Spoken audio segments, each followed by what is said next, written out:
Hi hello, मैं पंकज कुमार आपको स्वागत करता हूं आपका अपना चैनल सीपीके मैथ्स पर। और आज हम लोग देखने वाले हैं एक ऐसा टॉपिक जहां से बार बार क्वेश्चन पूछे जाते हैं आपके एग्जाम में।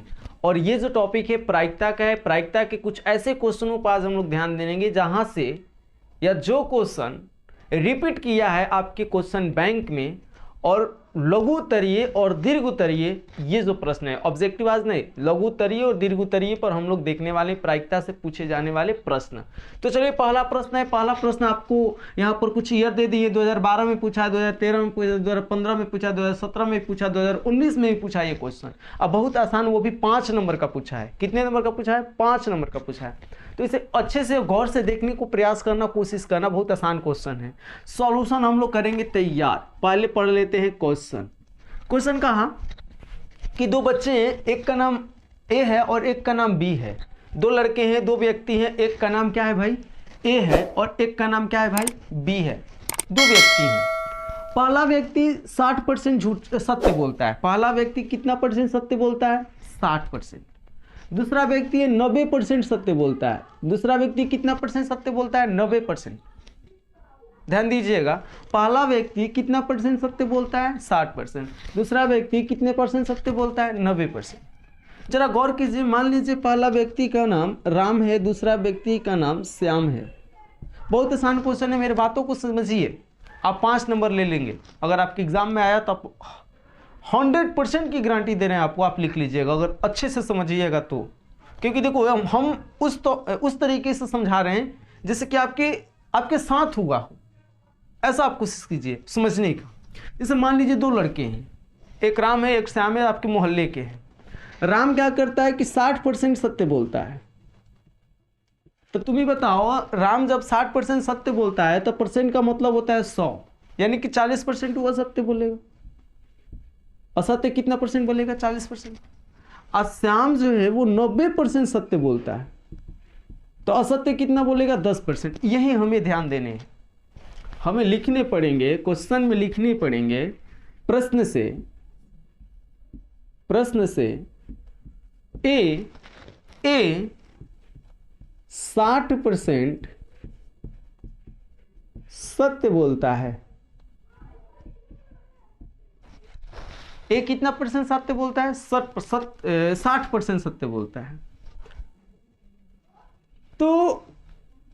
तो ए बताइए कितना परसेंट असत्य बोलेगा? ए कितना परसेंट असत्य, यानी 40% असत्य बोलेगा। चीजों को समझिए। ए यदि 60% सत्य बोलता है तो ए 40% असत्य बोलेगा, तथा बी जो है 90% सत्य बोलता है। 90% क्या बोलता है? सत्य बोलता है। अब बताइए, इसलिए बी जो है 10% वो असत्य बोलेगा।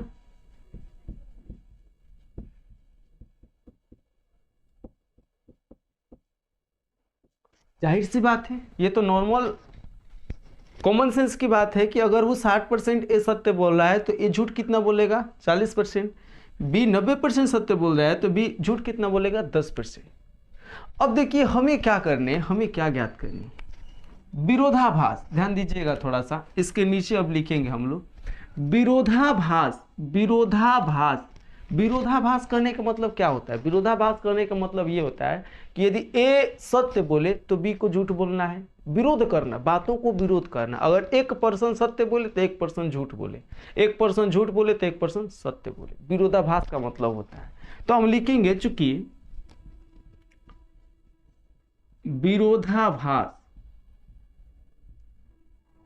विरोधाभास होने की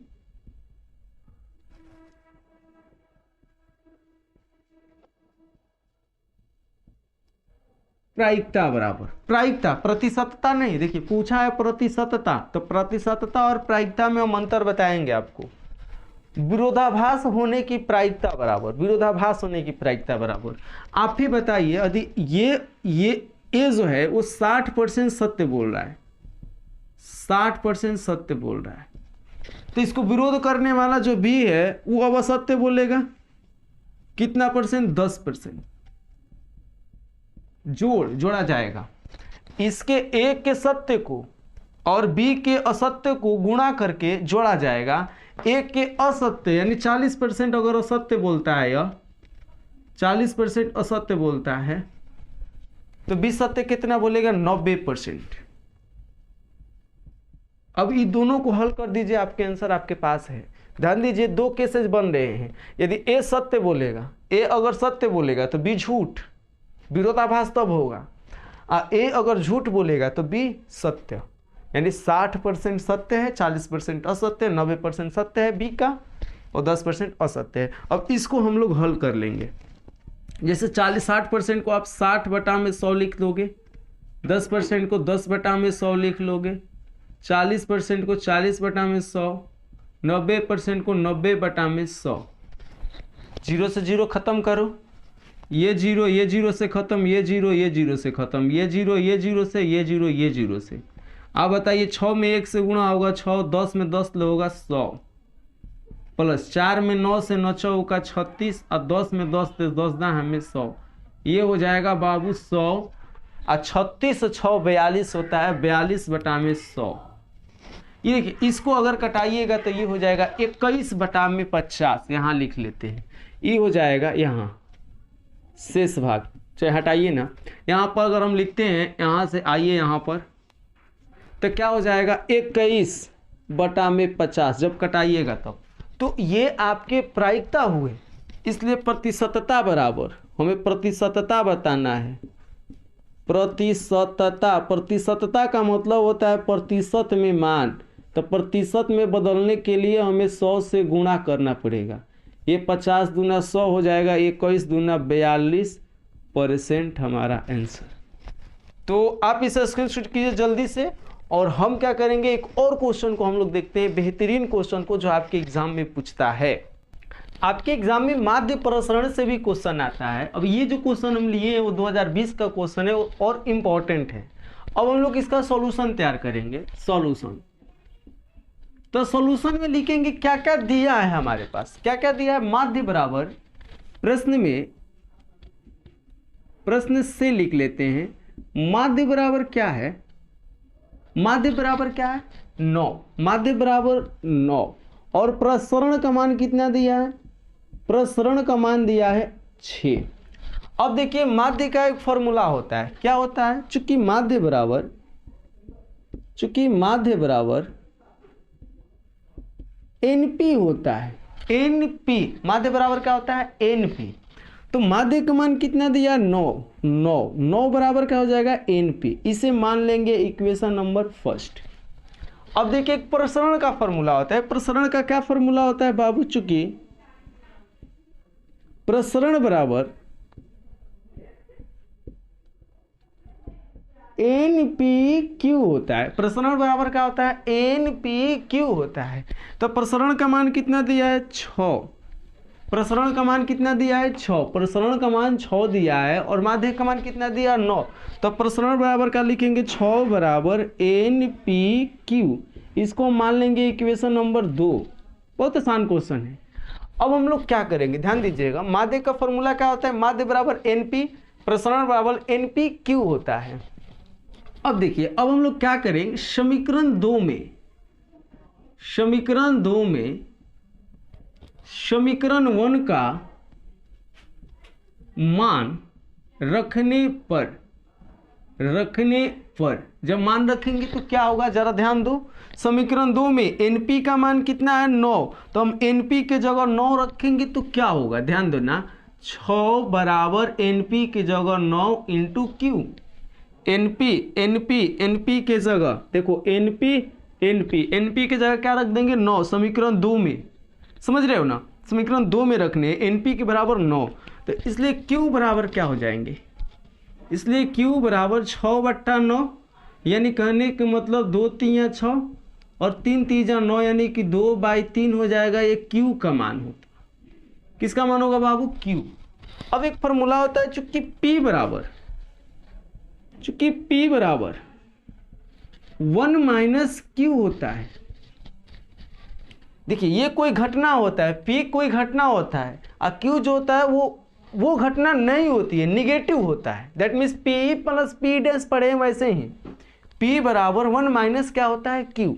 तो यहाँ से जब पी की वैल्यू 1 माइनस क्यू मान कितना है 2/3 करेंगे, तो इसलिए हमारा पी बराबर कितना आ जाएगा, पी बराबर कितना आ जाएगा 1, 3 एक कम 3, 3 में से 2 घटेगा, 1 बट्टा में कितना आ जाएगा 3, 1 बट्टा में 3। देखिए हमारे पास Q आ गया, हमारे पास P आ गया। अब हमको क्या निकालने हैं N P Q। हमें ज्ञात क्या करना है भैया, द्विपद बंटन ज्ञात करने। तो द्विपद बंटन बराबर होता है P plus Q power N। द्विपद बंटन का ये स्वरूप है P प्लस Q के पावर N। तो P की वैल्यू आ गई और Q की वैल्यू भी आ गई। अब N ज्ञात करना है, तो N आप कहीं भी लिख लीजिए, N आप कहीं भी लिख लीजिए, समीकरण 1 से लिख लीजिए, समीकरण 1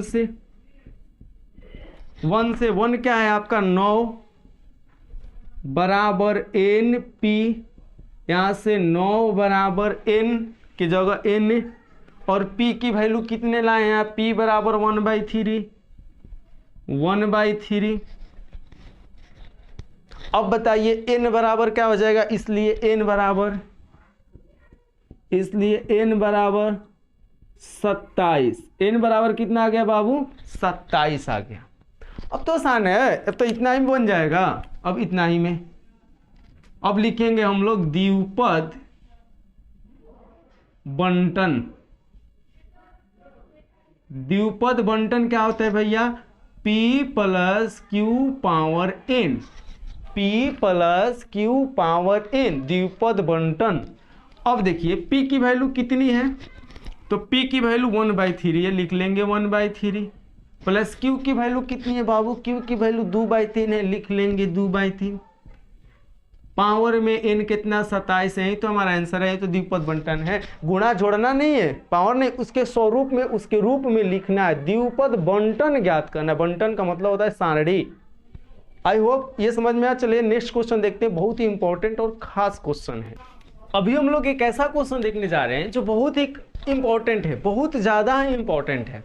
क्यों? क्योंकि ये क्वेश्चन थोड़ा सा कंसेप्चुअल है, इस पर बहुत सारे क्वेश्चन पूछे जा चुके हैं, और इस क्वेश्चन को आप ध्यान से और अच्छे से सावधानी से देखने की कोशिश कीजिएगा। हम पूरी कोशिश करेंगे तो आपको आसान से आसान तरीकों से बताएं। देखिए जब इसका आंसर शीट तैयार करेंगे तो देखने को पता अजीब लगेगा। आपको निकालने क्या है, आपको निकालने क्या है, पी ए यूनियन बी। क्या निकालने हैं, पी ए यूनियन बी। तो चूंकि सबसे पहले देखिए आपके पास है क्या, 2PA बराबर PB बराबर 5/13। तो यहाँ से दो मान आपको दिखाई देंगे। एक मान देगा PB बराबर 5/13, चूंकि PB बराबर क्या दिखाई देगा, 5/13। एगो मान हो गया PB की वैल्यू। अगर तुम बात करो, देखो ये बराबर है और ये भी बराबर ही है। जब बात करो इससे, जब कंपेयर करोगे आप 5/13 को, तो 2 यहाँ गुना में, इधर जाएगा तो भाग हो जाएगा। चूंकि यहाँ PA बराबर क्या हो जाएगा, यहाँ PA बराबर 5/13 दूना क्या हो जाएगा, 26। 5 बट्टा क्या हो जाएगा बाबू, 26 हो जाएगा। नाउ अब हम लोग को क्या दिया है, चूंकि PA/B दिया है, कितना दिया भैया, 2/5। ध्यान दीजिएगा, थोड़ा सा आपको ध्यान देने हैं यहाँ पर कि PB है PA है, हमें यूनियन ज्ञात करने हैं, तो इंटरसेक्शन चाहिए। क्यों? क्योंकि PA यूनियन B बराबर PA plus PB minus PA intersection B होता है। इंटरसेक्शन नहीं दिया है, इंटरसेक्शन के बदला में A/B दिया है, तो हम सबसे पहले इसकी सहायता से वही निकालेंगे कि चूंकि PA/B बराबर होता है PA इंटरसेक्शन B बटा में P, नीचे B है तो PB होगा।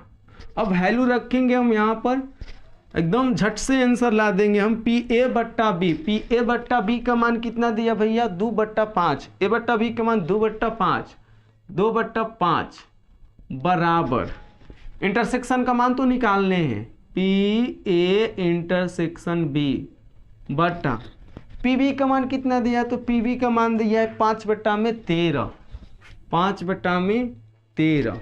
अब हल कर लीजिए, तो हल कीजिए, ये भाग में है, इधर जाएगा गुणा में हो जाएगा, ये हो जाएगा 2/5 गुने 5/13 बराबर पी ए इंटरसेक्शन बी। 5 से 5 खत्म कर लो, इसलिए आप ही बता दो पी ए इंटरसेक्शन बी बराबर कितना आया, 2/13। ये हमारा इंटरसेक्शन की वैल्यू आ गई। किसकी वैल्यू आ गई, इंटरसेक्शन। तो अब तो आपके पास इंटरसेक्शन है, आपके पास पी ए है, आपके पास पी बी है, अब निकाल लो। चूंकि क्या होता है, पी ए यूनियन बी बराबर होता है P A plus P B minus P A intersection B. Value रख लो बारी बारी से। पी ए की वैल्यू कितनी, तो पी ए की वैल्यू 5/26। पी बी की वैल्यू कितनी, तो पी बी की वैल्यू 5/13। इंटरसेक्शन की वैल्यू कितनी बाबू, इंटरसेक्शन की वैल्यू कितनी, तो इंटरसेक्शन की वैल्यू 2/13। अब तो आपको कुछ न करने हैं, बटा पर जोड़ाते हैं ना, हाँ या ना। नहीं आते हैं तो फिर तो ये वीडियो आपके लिए नहीं, अगर आते हैं तो ठीक है। 26 13 13 का लघुत्तम हो जाएगा 26, 5 प्लस 5 दूना 10 माइनस 2 दूना 4, 10 5 15, 15 में से 4 घटेगा 11, 11/26 हम लोगों का आंसर हो जाएगा क्या, यूनियन का मान होगा। आइए एक लास्ट क्वेश्चन हम लोग देखेंगे जो बहुत ही इंपॉर्टेंट और खास है। ये जो क्वेश्चन है वो सिद्ध करना है, ये जो आपके एग्जाम में आते हैं। अभी से हम लोग के सामने जो क्वेश्चन है वो स्वतंत्र घटना पर आधारित है, क्योंकि ये जो क्वेश्चन है आपकी एग्जाम के लिए बेहद ही महत्वपूर्ण है। आइए इस क्वेश्चन को बारीकी से और अच्छे से समझने की हम लोग प्रयास और कोशिश करते हैं।